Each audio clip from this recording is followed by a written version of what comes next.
That issue with masks is people want to fire me or put me in jail for what I've done, namely follow the science.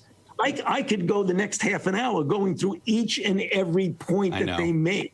It's preposterous. Just since you mentioned Dr. Fauci again, can you imagine any circumstance where President Biden would ever fire him? No. Many Republican lawmakers are eager to have Dr. Fauci return to Capitol Hill and testify. Harris? Lucas, thank you very much. Critics are hitting back at Dr. Fauci's remarks. One tweeted, "Only a sociopath narcissist speaks of themselves in the third person." Another writes, "Fauci comes off like an angry, petty tyrant." Senator Marsha Blackburn, Republican from Tennessee, is with me now. Good to have you on the program, Senator. Good to be with you. Thank you, Harris.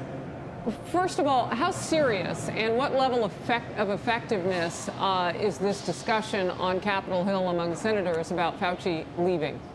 It is a very effective discussion. And as you can see, the American people who have been so heavily impacted by this virus are wanting some answers. When you look through this correspondence in these emails from Dr. Fauci to his staff, his concerns over gain-of-function research, his tendency to work with Mark Zuckerberg to create a PR campaign where he would cherry pick facts and details, the way he has been for things and then against things, the way Facebook worked to silence any post that had to do with the lab leak theory. Then you put that, Harris, with what we already know. We know the Chinese Communist Party locked down Hubei province. If you were from Wuhan, you could not go somewhere else in China, but you could go to the Wuhan International Airport and fly to the U.S. or the EU. We know that the WHO and our diplomatic scientists were blocked from going in that lab. We know that Dr. Fauci had concerns about the money that his agency sent to that lab for COVID research or coronavirus research. We know the concerns about the gain-of-function research. These are the things that are known. And then you look at his actions. He is doing with big media and Chuck Todd exactly what he did with big tech and Mark Zuckerberg in trying to build out a PR campaign, claim that if you say anything about him, you are attacking science.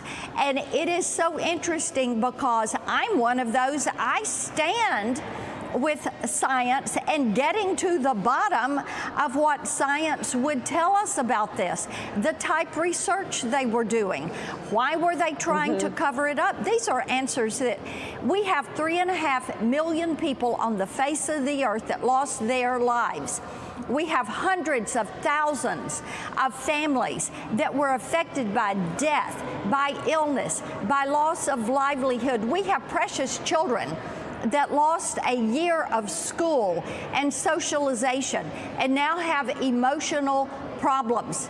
Harris, the people have seen their tax dollars used, and now they have questions about how it was used, who benefited from this, and why is Dr. Fauci protecting the Wuhan lab and the CCP? You are going back and showing us the facts that were coming in during what you might call the storm, the worst parts of the pandemic. And maybe they went by the wayside because people couldn't concentrate on them. But when you talk specifically, as you did, with the facts about that lab, where does that put Dr. Fauci? Just real quickly, we're going to move on, but I'm just curious. Fire, resign, I mean, where does that put him and where does that put President Biden? Yes. What Dr. Fauci should do is say, I'm going to step away while this is investigated. That would be the right thing to do. He is a bureaucrat who has been caught. He's dug a hole. President Biden should say, we're going to hold the Chinese Communist Party, the Wuhan Institute of Virology, and Dr. Fauci responsible while we figure out what happened, because we do not ever, ever want to go back through this again. Well, Olá pessoal, tudo bem? Aqui é o tradutor, é graças a essas pessoas incríveis que eu posso estar trazendo conteúdo para vocês. E é isso aí pessoal, não se esqueçam de deixar seu like, seu comentário e até mais. Fui, grande abraço.